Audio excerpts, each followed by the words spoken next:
हिंदी व्याकरण के इस वीडियो में आप सभी का एक बार फिर से स्वागत है। तो दोस्तों, इस वीडियो में हम आपको बताने वाले हैं कारक के बारे में। तो कारक क्या होता है? ये जो है कारक एग्जाम में भी पूछता है और ये आपको संस्कृत में भी काम देगा और बड़ा-बड़ा कंपटीशन के एग्जाम में भी इससे कुछ-कुछ क्वेश्चन आता है, इसलिए इसे जानना और सीखना बेहद ही ज़रूरी है। तो चलिए शुरू करते हैं। सबसे पहले हम जानेंगे कारक किसे कहते हैं। तो कारक का डिफिनेशन लिखेंगे जो क्रिया की उत्पत्ति में सहायक हो।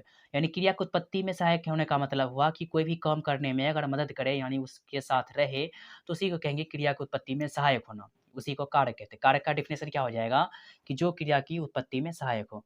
जो क्रिया की उत्पत्ति उत्पत्ति में सहायक हो सहायक हो। कारक का डिफिनेशन हो जाएगा जो क्रिया की उत्पत्ति में सहायक हो उसे कारक कहते हैं। उसे कारक कहते हैं। पूछेगा अगर कोई कि कारक किसे कहते हैं तो बोलेंगे क्रिया की उत्पत्ति में जो सहायक हो उसे कारक कहते हैं। कारक का अगर पूछ दिया कि कितने भेद हैं तो लिखेंगे कारक के 8 भेद हैं। कारक के 8 भेद हैं। कितना है? 8 भेद हैं। कारक किसे कहेंगे? जो क्रिया की उत्पत्ति में सहायक हो और कारक के टोटल 8 भेद हैं जिनमें से पहला हो जाएगा पहला भेद हो जाएगा यहाँ पे कर्ता। पहला हो जाएगा कर्ता। दूसरा हो जाएगा कर्म। तीसरा हो जाएगा करण। चौथा हो जाएगा संप्रादान। संप्रादान। उसके बाद आगे देखते हैं और पांचवा हो जाएगा आपादान। आपादान। उसके बाद छठा कारक हो जाएगा संबंध। संबंध। उसके बाद सातवां हो जाएगा यहाँ पे अधिकरण। अधिकरण। उसके बाद आठवां हो जाएगा संबोधन। संबोधन। हम क्या समझे? कारक के टोटल 8 भेद हैं। पहला कर्ता, कर्म, करण, संप्रादान, आपादान, संबंध, अधिकरण, संबोधन। ये सब है कारक के 8 भेद।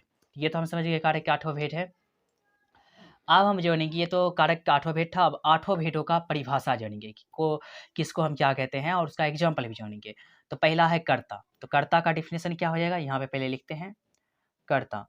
तो कर्ता का हो जाएगा डिफिनेशन जो काम करेगा उसी को कर्ता कहते हैं। यानी कि इसमें सिंपल इसमें बोलेंगे काम करने वाले को कर्ता कहते हैं। काम करने वाले को काम करने वाले वाले को कर्ता कहते हैं। कर्ता कहते हैं। जो काम करेगा उसी को कर्ता कहेंगे। यहाँ पे एग्जाम्पल में हम लिखेंगे जैसे कि राम ने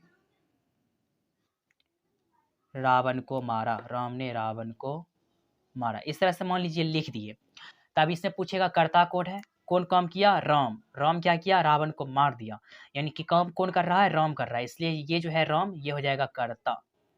राम हो जाएगा कर्ता। क्या समझे? जो काम करेगा उसी को कर्ता कहेंगे। जैसे राम आम खाता है तो कौन खा रहा है? आम। राम खा रहा है। राम यानी काम कर रहा है, उसी को बोलेंगे कर्ता। दूसरा हम यहाँ पे जानेंगे, कर्ता के बाद आएगा कर्म। कर्ता कर्म। कर्म का डिफिनेशन हो जाएगा कि जिस पर काम का फल पड़ता है उसी को कहते हैं कर्म। इसलिए हम लिखेंगे जिस पर काम का फल पड़ता है। जिस पर काम का फल पड़ता है, फल पड़ता है, उसे कर्म कहते हैं। उसे कर्म कहते हैं। जैसे कि यहाँ एग्जाम्पल के माध्यम से समझेंगे। लिख दिए यहाँ पे राम ने रावण को मारा। राम ने रावण को मारा। इस तरह से एग्जाम्पल दिए। अब इसमें क्या है कि राम ने रावण को मारा, इसमें हम बोले हैं जिस पर काम का फल पड़ता है। यानी राम है कर्ता और क्या कर रहा है? रावण को मार रहा है। यानी कि असर किस पे हो रहा है? असर रावण पे। किसको मार रहा है? रावण को। तो यानी कि रावण जो है ये हो जाएगा कर्म। जिस पर असर पड़ेगा उसी को कहेंगे कर्म। यानी कि जैसे राम आम खाता है तो राम जो है किसको खा रहा है? आम को। तो जब आम को खाएगा तो आम पे असर पड़ेगा तो उसी को कहेंगे कर्म। ये कर्ता और कर्म समझ गए। अब हम आगे देखेंगे करण। करण। तो करण का डिफिनेशन हो जाएगा कर्ता जिस साधन से काम करता है। इसका डिफिनेशन लिखेंगे हम, कर्ता जिस साधन से काम करता है। कर्ता जिस साधन से काम करता है। साधन से काम करता है। काम करता है उसे करण कारक कहते हैं। उसे करण कारक, उसे करण कारक कहते हैं। हम इसमें क्या बताए करण कारक में कि कर्ता जिस साधन से काम करेगा उसी को कहेंगे करण कारक। अब करण कारक का एग्जाम्पल भी देख लेते हैं। जैसे यहाँ पे लिखे, माँ चाकू से अमरूद काटती है। माँ चाकू से अमरूद काटती है। इस तरह से लिखे, माँ चाकू से अमरूद काटती है। तो इसे हम क्या बताए कि करण में क्या बोले कि कर्ता जिस साधन से काम करता है, कर्ता किस साधन से काम कर रहा है, चाकू से काम कर रहा है, चाकू से ही अमरूद काट रहे हैं। ये जो चाकू जो है ये हो जाएगा करण कारक, यानी कि जिस साधन से काम करेगा उसी कहेंगे करण कारक। जिस चीज का यूज करेगा काम करने के लिए उसको कहेंगे करण कारक। अब आगे है चौथा नंबर में संप्रादान कारक। संप्रादान, संप्रादान जो है, संप्रादान का भी डिफिनेशन जानेंगे। तो संप्रादान का डिफिनेशन हो जाएगा कि कर्ता जिसके लिए काम करता है, कर्ता जिसके लिए काम करता है उसे कहते हैं संप्रादान कारक। कर्ता जिसके लिए काम करता है, जिसके लिए काम करता है, जिसके लिए काम करता है उसे संप्रादान कारक कहते हैं, उसे संप्रादान कारक कहते हैं। हम इसमें क्या समझे संप्रादान कारक में, कर्ता जिसके लिए काम करता है उसे संप्रादान कारक कहते हैं। तो यहाँ एग्जाम्पल में हम लिखेंगे संप्रादान कारक का कि जैसे राम ने धर्म की रक्षा के लिए रावण को मारा। जैसे एग्जाम्पल के थ्रू हम समझेंगे कि राम ने रावण को धर्म की रक्षा के लिए मारा। इसमें क्या है, यानी कर्ता किसके लिए काम कर रहा है, यानी कि राम जो है ये किसके लिए काम कर रहा है, धर्म के लिए, धर्म की रक्षा के लिए, यानी कि धर्म की रक्षा के लिए रावण को मारा था। तो यहाँ पे जो हो जाएगा धर्म की रक्षा के लिए, यानी रक्षा जो है ये हो जाएगा संप्रादान कारक। यानी कि कर्ता जिसके लिए काम करता है, कर्ता किसके लिए काम कर रहा है, रक्षा के लिए, यानी कि कर्ता जो है वो रक्षा के लिए काम कर रहा है, यानी धर्म की रक्षा के लिए रावण को मारा था। तो ये जो रक्षा है ये हो जाएगा संप्रादान कारक। अब हम जानेंगे संप्रादान के बाद आपादान कारक के बारे में। आपादान कारक, आपादान कारक में क्या होता है कि इसमें हम कह सकते हैं जिससे आदान प्रदान हो, यानी कि जुदाई और अलगाव का बोध होता है इसमें, यानी कि टूटना फूटना इसमें होता है। इसमें हम बोलेंगे आपादान कारक में जिससे जुदाई या फिर अलगाव का बोध हो। लिखेंगे जिससे जुदाई या अलगाव का बोध हो, अलगाव का बोध हो, उसे आपादान कारक कहते हैं, उसे आपादान कारक कहते हैं, आपादान कारक कहते हैं। आपादान कारक में हम क्या बताएं कि जिससे जुदाई या फिर अलगाव का बोध हो। जुदाई कहने का मतलब क्या हुआ कि छोड़ देना, जुदाई का मतलब हुआ छोड़ देना। जैसे कि यहाँ पे एग्जाम्पल के माध्यम से समझते हैं, गंगा हिमालय से निकलती है, गंगा हिमालय से निकलती है। तो इसमें क्या है कि गंगा हिमालय से निकलती है, वो वहाँ से निकल जाती है। तो इस वाक्य में जो है गंगा हिमालय से अलग हो रही है। इसमें क्या हम बोले, गंगा हिमालय से निकलती है, जो गंगा जो है वो हिमालय से निकल जाती है, यानी कि अलग हो रही है। तो इसके लिए इसको हम कहेंगे आपादान कारक। आपादान कारक के बाद आता है संबंध कारक। तो संबंध कारक का क्या हो जाएगा, संबंध का मतलब हुआ संबंध बनाना, यानी कि एक तरह से कह सकते हैं एक दूसरे के साथ अटैच होना। तो संबंध कारक का डिफिनेशन हम बोलेंगे कि जिससे एक शब्द का संबंध दूसरे शब्द से ज्ञात हो। इसमें हम लिखेंगे जिससे एक शब्द का संबंध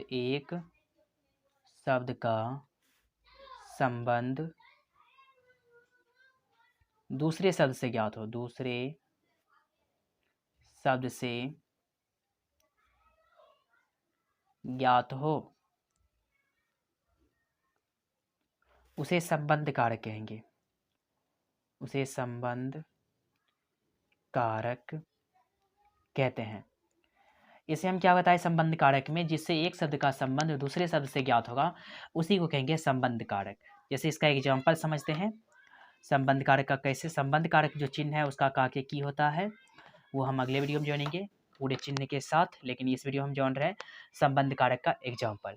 तो संबंध कारक का एग्जाम्पल हो जाएगा कि मैं भारत का नागरिक हूँ, मैं भारत का नागरिक हूँ। ये जो लिखे हैं मैं भारत का नागरिक हूँ, इसका मतलब क्या है, इसमें संबंध क्या है कि वो भारत का है, उसका संबंध क्या है कि वो भारत में उसका जन्म हुआ, इसलिए वो कह रहा है कि भारत का नागरिक हूँ।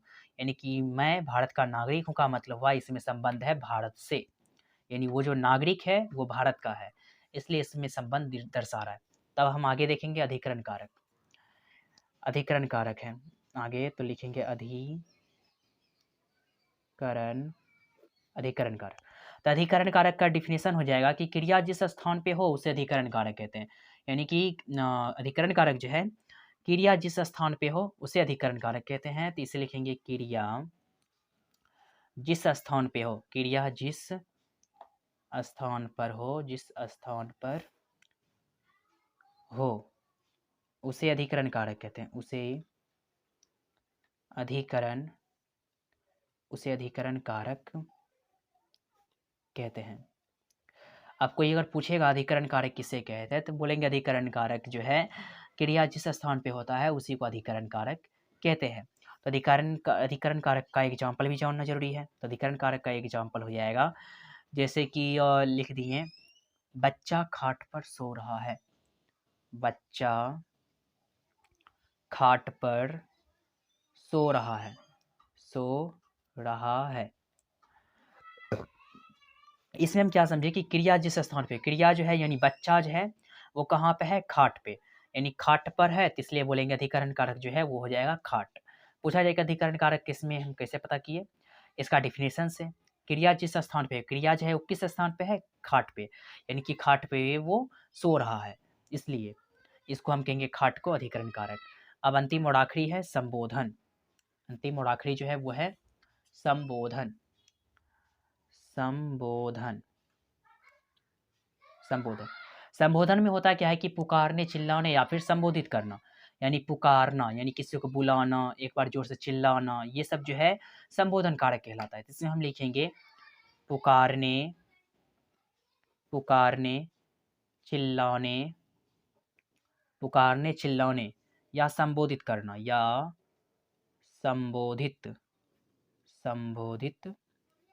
करना संबोधन कहलाता है, संबोधन कहलाता है, संबोधन कहलाता है। यहाँ पे एग्जाम्पल में लिखेंगे हे कृष्ण, हे कृष्ण, हे श्याम, हे श्याम। इस तरह से आप कुछ भी लिख सकते हैं लेकिन हे लगा के। हम आज की इस वीडियो में क्या समझे, कारक के बारे में। कारक के जो परिभाषा था, जो क्रिया की उत्पत्ति में सहायक हो, कारक के 8 भेद का हम पूरे डिफिनेशन एक एक जान चुके हैं। अगले वीडियो में हम जानेंगे, नहीं तो इसी वीडियो में जान लेते हैं। क्या जरूरी है कारक की युक्तियाँ जो दूसरे वीडियो में जान, इस वीडियो में हम जानेंगे। यहाँ पे लिख देते हैं यहीं पे। तो पहला जो है कर्ता, तो उसका चिन्ह हो जाएगा कर्ता ने। दूसरा हो जाएगा कर्म को, कर्म को। तीसरा हो जाएगा करण से, करण से। चौथा हो जाएगा संप्रादान को के लिए, संप्रादान जो है इसको लिखेंगे को के लिए। ठीक, आगे है आपादान, संप्रादान हो गया तो आपादान, आपादान से, इसमें लिखेंगे आपादान से।